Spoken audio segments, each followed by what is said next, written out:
पहचानो। ये लक्ष्य को पाना या लक्ष्य प्राप्त नहीं हुआ तो उसके लिए रोना, ये कोई वास्तविकता के सुख और दुख नहीं है, ये तिलिस्म है, यही संसार है। और इससे जो पार हो जाता है वही असल सत्य को जान पाता है। असल सत्य की प्राप्ति इतनी आसानी से नहीं होती है, क्योंकि संसार एक माया है और माया बहुत गहरी है। माया का अंधकार इतना गहरा है कि प्रकाश का उजाला दूर दूर तक दिखाई नहीं देता, और इसीलिए इंसान जीवन पर्यंत उसी अंधकार में भटकता रहता है। और आखिर में उसे महसूस होता है कि पूरा जीवन यूं ही भ्रांतियों में बीत गया, और अब करूं भी तो क्या करूं, मृत्यु इतनी करीब आ पहुंची है, अब करने को कुछ बाकी भी नहीं रहा, क्या कर सकते हैं केवल पश्चाताप के सिवा। और वो सिर्फ अपने पश्चाताप के साथ ही अपने प्राण त्याग देता है, और इसी प्रकार आधा अधूरा अपने जीवन को छोड़कर चला जाता है। जीवन का सबसे बड़ा दुख यही है कि तुमने जीवन को उसकी पूरी संभावनाओं के साथ नहीं जिया। जीवन की अनंत संभावनाएं हैं, लेकिन क्या तुमने उसकी अनंत संभावनाओं को कभी पहचाना? तुम तो हमेशा अपने पैर फैलाने से डरते रहे। तुमने तो हमेशा अपनी चादर के अनुसार अपने पैर फैलाए। हमेशा ये डर लगा रहा कि चादर के बाहर पैर चला गया तो कहीं ठंड ना लग जाए, तो कहीं कोई विपत्ति ना आ पड़े, और इसीलिए तुम जीवन को कभी समझ ही नहीं पाते। जीवन तो यूं भी और यूं भी आखिर में खत्म हो ही जाना है। दिया तो आखिर में बुझ ही जाना है, तो क्यों ना पूरा ज्वलंत होकर एक बार जला जाए, ताकि वो पूरे आसमान को रोशन कर दे। और क्या पता जब वो ज्वलंत होकर जले तो आसपास भी वो आग लगा दे और सारी प्रकृति अपने आप ज्वलंत हो उठे। लेकिन वो उस प्रकार ज्वलंत होने का कभी प्रयास ही नहीं करता, और इसीलिए जीवन भर हमेशा पश्चाताप में डूबा रहता है, या फिर भविष्य की कल्पनाओं में हमेशा अपना जीवन बिताता रहता है। जीवन के लिए ये एक सीख थी, लेकिन जीवन की जो दूसरी सीख है वो इससे भी गहरी है। उसे हम इस कहानी के माध्यम से समझने की कोशिश करते हैं। तो अपने दुख का निवारण करने के लिए इस कहानी को आखिर तक जरूर सुने। इससे पहले कि आप इस कहानी में खो जाएं, इस चैनल को सब्सक्राइब जरूर कर लें। तो चलिए कहानी शुरू करते हैं। एक गांव में सबल नाम का एक आदमी रहता था। वो अपने जीवन से बहुत निराश था। उसकी निराशा का कारण ये था कि वो अभी तक कुछ भी नहीं करता था। उसके घर वाले उसे दूसरों का उदाहरण देकर ताने मारते थे और कहते थे कि वो सब तो कामयाब हो गए और तू यहीं का यहीं रह गया। जब भी वो कहीं बाहर जाता तो लोग उससे पूछते कि तुम क्या कर रहे हो भाई, और उसे ये कहने में बहुत शर्म महसूस होती कि वो अभी कुछ नहीं कर रहा, कुछ करने की कोशिश कर रहा है। धीरे धीरे उसने लोगों से मुंह छिपाना शुरू कर दिया। उसका दुख इतना बड़ा था कि उसको लगता था कि वो धरती पर एक बोझ है और उसके बस में कुछ भी करना नहीं है, वो कुछ कर ही नहीं सकता। तो वो जी कर क्या करेगा, उसे मर जाना चाहिए। वो अकेले में बैठकर रोता और भगवान को दोष देता। एक दिन उसने नगर में एक गुरु को देखा जो दुख के ऊपर अपना प्रवचन दे रहे थे। गुरु कह रहे थे कि दुख एक गुरु की तरह होता है जो आपको जीवन के बारे में समझाता है और आपको सही से जीने का तरीका बताता है। आप चाहें तो दुख रूपी गुरु से अपना जीवन सीख सकते हैं या दुख में डूबकर बैठे बैठे रो सकते हैं। सबल भी ये बातें सुन रहा था। जब उपदेश खत्म हुआ तो उसने गुरु से कहा, दुख कुछ सिखाकर नहीं जाता बल्कि पीड़ा देकर जाता है। दुख की पीड़ा अनंत होती है। ऐसा लगता है कि इसके बाद कुछ नहीं मिलने वाला, कुछ नहीं होने वाला। मृत्यु भी उसके सामने कम लगती है। गुरु ने पूछा कि क्या दुख है तुम्हें? सबल ने अपनी सारी परेशानी गुरु को बता दी और कहा कि मेरे दुख का आपके पास कोई समाधान नहीं है। गुरु ने मुस्कुराकर कहा कि जब तुम्हारे जीवन में असली दुख आए तभी मेरे पास आना, मैं उसका समाधान अवश्य करूंगा। ये कहकर गुरु वहां से चले गए। सबल ने सोचा कि क्या मेरा दुख असली नहीं है? क्या ये दुख जो मैं झेल रहा हूँ दुख नहीं है? कोई भी मेरे दिल का दर्द नहीं समझता। अरे घर वाले नहीं समझते तो गुरु क्या समझेंगे? अपने दुखों से परेशान होकर सबल ने एक निर्णय लिया कि वो कुछ करके दिखाएगा। उसने एक छोटा सा व्यापार शुरू किया। उसे उसके व्यापार में सफलता नहीं मिल रही थी, पर उसके घर वाले बहुत खुश थे कि वो कुछ तो प्रयास कर रहा है। धीरे धीरे उसे सफलता मिलने लगी और फिर उसने रफ्तार पकड़ ली। वो 2 सालों के भीतर ही एक बड़ा व्यापारी बन गया। अब उसके आसपास काफी लोग थे जो उसे पसंद करते थे, जो उसकी चिंता करते थे, जो उसके कार्यों की सराहना करते थे, प्रशंसा करते थे। उसके माता पिता भी अपने बेटे की प्रशंसा करते करते नहीं थकते थे। उसके मित्रों की संख्या दिन ब दिन बढ़ती जा रही थी और वो बहुत खुश था। फिर उसके कुछ दोस्तों ने उसको सलाह दी कि उसे अपना व्यापार अब और बड़ा करना चाहिए। जब वो बड़ा व्यापारी बनकर इतना खुश है तो सोचो, अगर तुम इस नगर के, इस राज्य के सबसे बड़े व्यापारी हो जाओगे तो कितना सुख होगा तुम्हारे पास, कितने लोग तुमसे जुड़ेंगे, कितना यश तुम्हारा फैलेगा। स्वयं राजा भी तुम्हारी तारीफ करेंगे और जरूरत पड़ने पर तुमसे ही धन उधार लेंगे। ये बात सबल के मन में बैठ गई और अब वो और ज्यादा मेहनत करने लगा। लेकिन ये सब कुछ उसे बहुत जल्दी चाहिए था। ज्यादा समय इसमें वो बर्बाद नहीं करना चाहता था। इसीलिए उसने कुछ ऐसे काम किए जो उचित नहीं थे। उसने बहुत बड़ी मात्रा में धन उधार ले लिया और वो यहीं पर नहीं रुका। ज्यादा मुनाफा कमाने के चक्कर में उसने अपनी माल की गुणवत्ता खराब कर दी। उसके मित्र उसे जैसा कहते थे वो वैसा ही करता रहा। दूसरे व्यापारियों के खिलाफ षड्यंत्र भी रचने उसने शुरू कर दिए। अब उसके जीवन का सुकून कहीं चला गया था। उसे अब रातों में नींद नहीं आती थी। वो हमेशा कुछ उधेड़-बुन में लगा रहता था। सुख साधन की सारी वस्तुएं होने के बाद भी उसे किसी चीज में सुख नहीं मिल रहा था। एक दिन सबल अपने रथ में बैठकर एक मार्ग से जा रहा था। रास्ते में उसने उसी गुरु का आश्रम देखा वो गुरु के पास पहुंचा और कहा, गुरुदेव, आपने कहा था कि असली दुख हो तो ही मेरे पास आना। मेरे जीवन में बहुत दुख है, मैं रात को सो भी नहीं पाता हूँ। सबल गुरु को अपनी सारी बात बताता है। गुरु ने कहा कि जब तुम पहली बार मिले थे तब भी तुम किसी दुख में थे, उस दुख से तुमने क्या सीखा? सबल ने कहा, मैंने सीखा कि केवल सोचने मात्र से कुछ नहीं होता, अपनी सोच को साकार करने के लिए कर्म करना पड़ता है, और केवल कर्म करने से कुछ नहीं होता, कर्म को अंतिम पड़ाव तक ले जाना आवश्यक होता है। चाहे रास्ते में कितनी भी बाधाएं आए, कितनी भी निराशा आए, चाहे ऐसा क्यों ना लगे कि अब कुछ नहीं होगा, तब भी ये मानकर कि जो कार्य मैं कर रहा हूं मैं इसमें सफल होकर ही रहूंगा, कर्म करना चाहिए। लोग केवल सफल आदमी को ही महत्व देते हैं, बाकी चाहे कोई कितना भी अच्छा क्यों ना हो, इस दुनिया के लिए वो बोझ ही कहलाता है। गुरु मुस्कुराए और कहा, जब तुम्हारे जीवन में असली दुख आए तब मेरे पास आना, मैं उसका समाधान अवश्य करूंगा। सबल फिर से आश्चर्यचकित हो गया कि ये दुख क्या असली दुख नहीं है? असली दुख और होता क्या है? लेकिन उसने कुछ नहीं बोला। सबल ने गुरु को एक घड़ा भेंट किया जो सोने के सिक्कों से भरा था। घड़े को देखकर गुरु ने कहा कि इस घड़े को वहां उस पेड़ के नीचे गड्ढा खोद कर दबा दो, ये मेरे किसी काम का नहीं है। सबल ने ऐसा ही किया और वो वहां से चला गया। धीरे धीरे सबल को व्यापार में घाटा होने लगा, उसकी धन संपदा धीरे धीरे घटने लगी और एक ऐसा समय आया जब उसके ऊपर बहुत कर्जा हो गया था। लेकिन वो निश्चिंत था क्योंकि कर्जा उसके मित्रों द्वारा ही उसे दिया गया था। वो सोचता था कि उसके मित्र उसके बुरे समय में उसका साथ देंगे, पर ऐसा कुछ नहीं हुआ। सबसे पहले उसके मित्रों ने ही अपना उधार धन उससे मांगना शुरू कर दिया, ना देने पर जान से मारने की धमकी तक दी। उसके शुभ चिंतक, उसके चाहने वाले सब उससे दूर होते चले गए।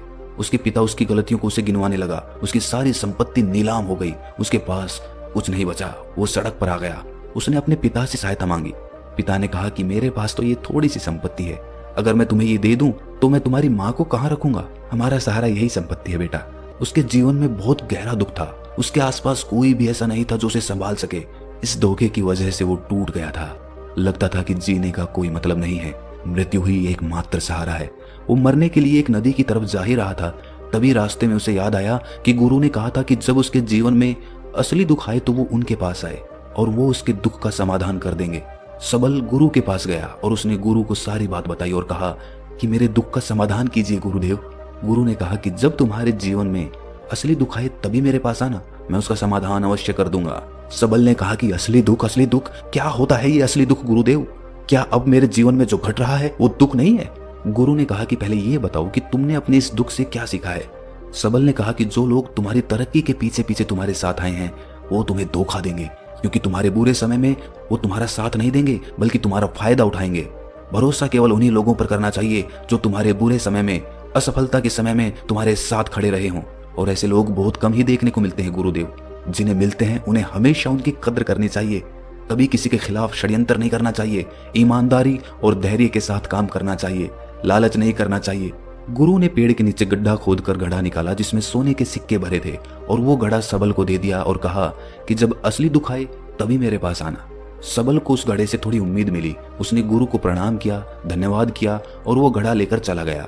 उस धन से उसने दोबारा व्यापार शुरू किया और अब वो छोटा सा व्यापारी बनकर भी खुश था और ईमानदारी से काम करते करते वो फिर से एक बड़ा व्यापारी बन गया। हालांकि इसमें उसे अब कुछ समय लगा, लेकिन अब वो खुश था। उसका जीवन खुशियों से भरा था। लेकिन आप कितने ही अच्छे हैं, कितना ही अच्छा काम करते हैं, दान करते हैं, पुण्य करते हैं, लोगों की मदद करते हैं, जीवन में दुख सब के आता है। तो सबल के जीवन में भी फिर से दुख आया। उसके माता पिता की मृत्यु हो गई। वो दोनों एक ही दिन मृत्यु को प्राप्त हो गए।